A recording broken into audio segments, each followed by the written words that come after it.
బంగారాన్ని విడిపించి ఆ రోజు ఆన్లైన్ రేటుకే మేము కొంటాం. Sharma gold company.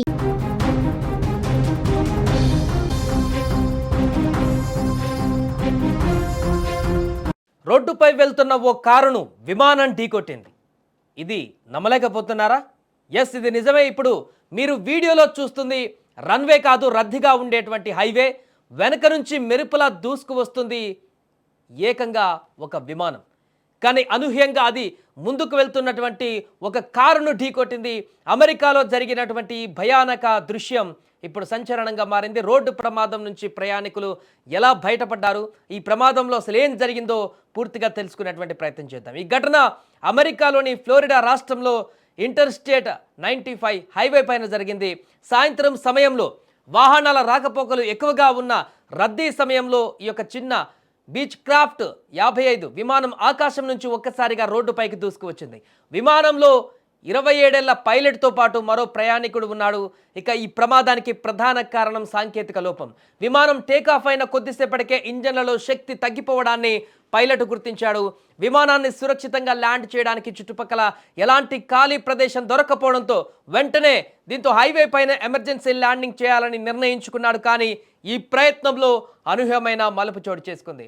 ల్యాండ్ అవుతున్న విమానం వేగంగా వెళ్తున్నటువంటి టయోటా కామ్రీ కారును బలంగా ఢీకొట్టింది.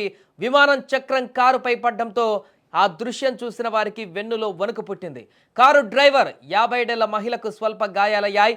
ఆమెను వెంటనే ఆసుపత్రికి తరలించారు. అయితే విమానంలోని ఇద్దరు మాత్రం ఎలాంటి గాయాలు లేకుండా సురక్షితంగా బయటపడడంతో ఇదొక నిజంగా అద్భుత దృశ్యంగా మారింది.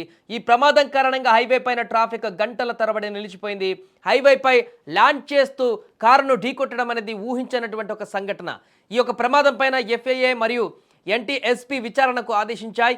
ఈ ప్రమాదం కేవలం అదృష్టంతోనే ముగియలేదని, అత్యవసర పరిస్థితులలో పైలట్ తీసుకున్న సరైన నిర్ణయం, అలాగే భద్రతా చర్యలు పనిచేశాయని కూడా అధికారులు తెలిపారు. ఏదేమైనా కూడా ఒక రోడ్డు పైన విమానం ల్యాండ్ అయినటువంటి ఈ భీకర దృశ్యం అనేది అమెరికన్లను ఇప్పుడు షాక్ గురి చేసింది. ఇలాంటి సన్నివేశం ఇంతకుముందు ఎప్పుడు కూడా చూడలేదు.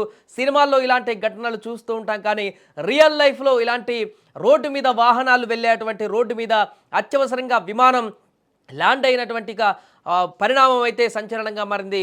ఒకే లైన్లో అటు విమానం, మరొక వైపు వాహనాలు ఒకే రోడ్డు మీద వెళ్ళిపోతున్నటువంటి అరుదైనటువంటి దృశ్యం ఇది. చూడండి, ఆ విజువల్స్లో మనకు స్పష్టంగా కనిపిస్తుంది. ఆ చిన్న ఎయిర్ క్రాఫ్ట్ అనేది రోడ్డు పైన అత్యవసరంగా ఆ నేషనల్ హైవే పైన దిగవలసి వచ్చింది. సాంకేతిక లోపం కారణంగా వాహనాలతో సమానంగా, వాహనాల లాగానే ఇది కూడా రోడ్డు పైన ప్రయాణాన్ని కొనసాగించేటువంటి ప్రయత్నం చేసింది. ఇంతలోనే ముందుగా వెళ్తున్నటువంటి ఒక కారుని ఈ యొక్క వేగంగా వస్తున్నటువంటి విమానం కంట్రోల్ అంతవరకు ఉన్నటువంటి కంట్రోల్ మేరకు కంట్రోల్ చేసినప్పటికీ కూడా ఆ ముందు వెళ్తున్నటువంటి ఈ కారుని ఆ విమానం ఢీకొట్టడంతో భారీ ప్రమాదం సంభవించింది. అయితే ఈ ప్రమాదం అదృష్టవశాత్తు ప్రాణాలు ఏది ఎక్కువగా పోయినటువంటి ఘటన జరగలేదు. ఆ కారు డ్రైవర్ మహిళకు మాత్రం కొంత తీవ్ర గాయాలయ్యాయి. అటు పైలట్, అదేవిధంగా ఆ పైలట్తో పాటు ఉన్న ప్రయాణికుడు మాత్రం సేఫ్గా ఉండడంతో ఈ యొక్క భారీ ప్రమాదం అయితే విషాదకరంగా మారకుండా కొంత నార్మల్గానైతే ఉన్నటువంటి సిచ్యువేషన్ కనిపిస్తుంది. కానీ అనుకోని అటువంటి ఈ యొక్క అనూహ్యమైనటువంటి సంఘటన అనేది ఆ తోటి ప్రయాణికులను, అటువైపు వెళ్తున్నటువంటి ప్రయాణికులను కూడా ఒక్కసారిగా ఉలిక్కి పడేలా చేసింది. అసలు మనం రన్వే మీద ఉన్నావా, లేకుంటే నేషనల్ హైవే రోడ్డు మీదనే ఉన్నామా అనేటువంటి ఒక కన్ఫ్యూజన్ని క్రియేట్ చేసింది కాసేపటి వరకు కూడా. ఆ తర్వాత ఆ విమానం అక్కడికి వచ్చిందనేటువంటి పరిస్థితిని గుర్తించి ఈ యొక్క భారీ ప్రమాదం నుంచి బయటపడ్డాని చెప్పేసి మిగతా ప్రయాణికులు కూడా ఊపిరి పీల్చుకున్నారు. ఇక వెంటనే అప్రమత్తమైనటువంటి అధికారులు, పోలీస్ సిబ్బంది అంతా కూడా ఆ హైవేను మొత్తం కూడా కొద్దిసేపు బ్లాక్ చేశారు. అటువైపు ఏ వాహనాలు రాకుండా ట్రాఫిక్ను మళ్లించారు. కొంత ట్రాఫిక్ జామ్ కూడా ఏర్పడింది చాలాసేపటి వరకు. ఏదేమైనా కూడా ఈ యొక్క ప్రమాదం అయితే ఇప్పుడు సంచలనంగా మారింది.